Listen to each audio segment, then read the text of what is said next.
Welcome to the Depth Dive. Today, we're really immersing ourselves in sources about gaining confidence, specifically for speaking English in, everyday situations. Yes, we're moving past just the rules. Exactly. Focusing on practice and mindset. That's right.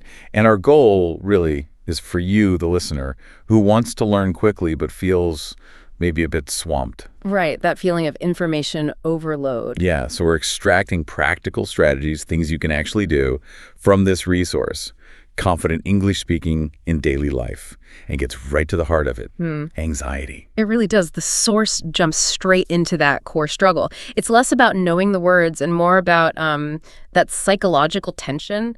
Like in one conversation, a character admits, I get nervous, I'm afraid I'll say something wrong. That feeling, being tense, is the real barrier, isn't it? Oh, absolutely. It's paralyzing. Yeah. It makes it hard to even remember the English you do know. Turns every conversation into a text. A high-stakes test. Yeah. And what's key here is the source acknowledging that fear. The fear of making a mistake, doing something incorrectly, actually stops you from practicing. Okay, so let's dig into the advice then, because it tackles this fear directly. It does. And the main insight is, it's pretty powerful. It says, mistakes are normal. More than normal, actually. They're called your best teachers. Exactly. That's the crucial reframing. We usually see mistakes as failure, right? Totally. But this resource flips that. A mistake shows you where to focus next. You learn faster because of it. So the secret is, it's simple but hard.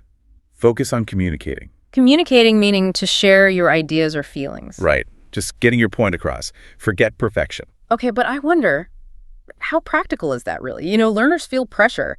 What if using simple sentences makes people think my English is, bad? That's a really common fear. A great question. Does the source touch on that? It does. It stresses that clear, simple sentences work much better than complicated ones you stumble over, if the goal is communication. Then simple and clear wins. Exactly. Most daily chats, shops, school, meetings, they don't need fancy grammar. Just getting the message understood. That's the win. That definitely lowers the pressure, makes it feel more achievable. And there's this great analogy they use to help this idea stick. It links confidence to physical effort. The muscle analogy. Yes. Confidence grows like a muscle. The more you use it, the stronger it gets. You wouldn't expect results from one gym visit, right? No, of course not. Or lift the heaviest weight first time. Precisely. So it shifts focus from some big one-off goal to just consistent daily practice, like building muscle bit by bit. I really like that focus on repetition. It makes fluency less abstract, more like, okay, here are the exercises. So if we accept this mindset, mistakes are okay, confidence is a muscle.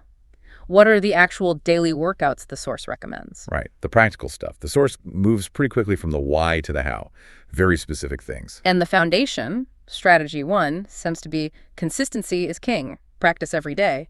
Every single day, and this is key, even if it's only 5 minutes. Just 5 minutes. Yeah, and that 5 minutes is smart. It stops you feeling overwhelmed, that info overload thing. Okay. 2 hours once a week feels like a chore. Exactly. But 5 minutes daily, that builds a habit.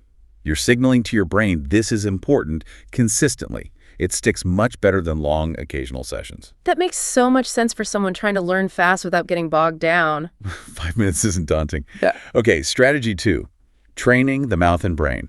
This is the mechanics. The source really pushes listening practice podcasts, short videos, audio clips. And not just listening passively, right? No, actively. Listen, then immediately try to repeat the sentences you heard. Shadowing, it's often called. Why is that so effective? It helps the mouth and brain get used to English sounds. It really does. Because when you shadow properly, you're not just saying the words. What else are you doing? You're trying to match the intonation, the rhythm, the speed, even the volume. It's physical training for your mouth, like mouth gymnastics. Kind of, yeah. You're teaching your muscles how to make unfamiliar sounds and follow English speech patterns. That reduces hesitation later when you speak for real. You're learning the choreography of English. Choreography, I like that. So you train the muscle before the real performance. Okay, but then there's that panic moment. Strategy 3 addresses the blank, right? Yes, the dreaded blank. We've all been there. You're talking and poof, the word is just gone. What if I forget a word? That's a huge source of anxiety. Huge. But the advice here is beautifully simple. If you go blank, use another word, smile, And continue. Just like that. Use another word. Yep. Or describe the word you can't find. The point is, keep talking. That takes guts, though. Your brain is probably screaming, "Stop! Failure!" It is. But think about it. People will understand you, most likely. And that's the goal. That brief pause, maybe finding a simpler word, plus the smile. The smile is important. It's nonverbal communication. It signals, hang on, I'm still here, working it out, instead of I've crashed. It keeps the communication flowing. Don't stop the conversation for the perfect word. Keep the momentum. Okay, so these strategies, 5 minutes daily, shadowing, using a synonym when stuck, they're very concrete. They give you something specific to do, which fights that feeling of being overwhelmed by the huge goal of fluency. Exactly. It shifts the focus from, studying complex grammar charts to doing small, manageable actions every day that actually build confidence. And then the source kind of zooms out, doesn't it? It connects English confidence to confidence in general work, school, life. Yeah, it becomes more holistic, using the language practice as almost a metaphor for developing any skill. And a big part of that is tackling comparison. Oh, definitely. That's a major confidence killer. The advice is blunt. Stop comparing yourself to others. Focus purely on your own progress. Easier said than done sometimes, especially online or in classes. Why is that focus inward so critical? Because everyone's learning journey is different, right? It's not a straight line. Comparing your day 50 with someone else's day 500, or even just someone who learns differently, it sets you up for feeling inadequate. Right.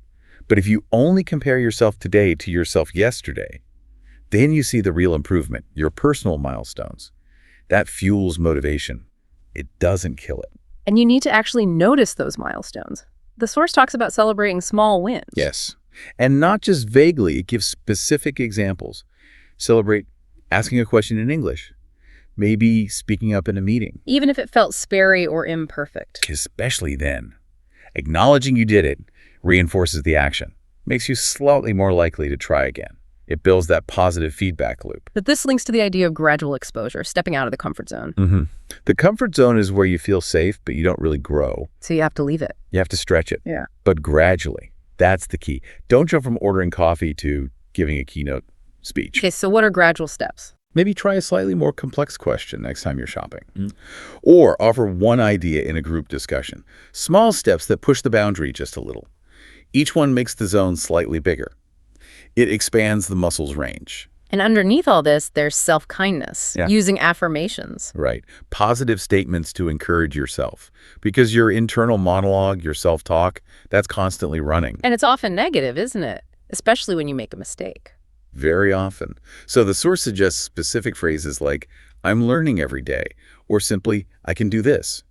Saying these, even silently, helps counteract that harsh inner critic. And to make that self-kindness more concrete, there's the idea of tracking progress. Yeah, keeping a notebook or a simple log. Why? Because feelings aren't reliable guides to progress. You mean you might feel like you're not improving? Exactly. Discouragement happens. Imposter syndrome kicks in. But if you could look back at your notes from 3 months ago, 6 months ago. And see what you couldn't do then that you can do now. Precisely. It's visual proof. It fights that feeling of, I'm stuck, I haven't improved. You have evidence. Okay, so let's pull this all together. The mindset shift, the daily practice, the broader psychological stuff. Yeah. What are the absolute core takeaways? I think the absolute core is still that reframing of mistakes. Remember the definition. A mistake is something done incorrectly, and it's completely normal in learning. Not just normal, but useful. The fastest way to learn. Right. Accept them, learn from them, move on. That's lesson 1. And lesson 2 is the engine. Consistent, deliberate practice. That repetition, especially things like shadowing. Get your mouth and brain working together faster, more automatically. It builds the physical skill. So if you connect all these dots from the sources... What really stands out is this strong agreement. Consistency and the right mindset beat natural talent every single time. It's not about being born a great communicator. It's about putting in the work smartly. And reframing the challenges. Which brings us to the question for you, listening right now. Are you willing to adopt this approach, to treat confidence like that muscle? Yeah, are you ready to focus on just communicating day by day rather than waiting for some perfect moment? It's a mindset shift with practical consequences. Absolutely. And if confidence really does grow like a muscle, here's the final thought. What's the one simple, maybe even 5-minute action you'll commit to today? Not tomorrow, today? What exercise will you do to make sure your English confidence grows, even just a tiny bit, day by day? That small action chosen today could be the start of building real momentum. That's the challenge. Remember, the goal isn't perfection, it's consistent communication. Keep practicing, stay consistent, and notice those wins. We'll catch you on the next deep dive.